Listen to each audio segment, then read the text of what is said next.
Сен жоқ деп айттың ба, сен сөзіңе жауап берші бауырым. Жоқ деп айттың ба? Сен дырылдатамын мен қазір. Жігіттер.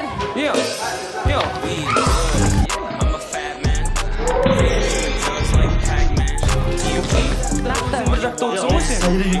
Ойбай, сен де кел ал, жүгір, кел ал. Бақытжан. Кел ал. Бақытжан. Кел. Кел ал. Бәрі әйтеуір айырғыш шеттерінен бәрі. Сен жасың нешеде, Ербол? 20'da, 21'ge толым. Сен маған ұялмай пацан деп отырсың ба? Сен пацан секілді сөйлеп отырсың 18 жаста. Сосын мен саған сондай айтып болса не отырмын. істеймін мен сондай көрінсем? Сен сөзің сондай зрениең болып нашар ма, бауырым? Зрение Сен тұр. тыңдашы, мен 24-те екенін біліп отырсыңдашы. Молодец, соны үйретіп Рекламаға шықшы мен сені көрсетемін мен саған. Жүр қазір, жүр. Сен қызықсың бауыр, сен қызықсың. Сен 24-те деп отырсың ба? Жалғас. Маған пацан деп отырсың, сен кішкене бір... Кішкене Даяна, Ербол екеуіңіз барып су ішіп келсеңіздер. Жалғас. Просто әзілге әзілмен жауап беру керек. Дұрыс па? Сендер деп сөйлейтіндей бұл сендерге ештеңе айтқан жоқ. Лично рекламада мен мына қасында боламын. Жоқ.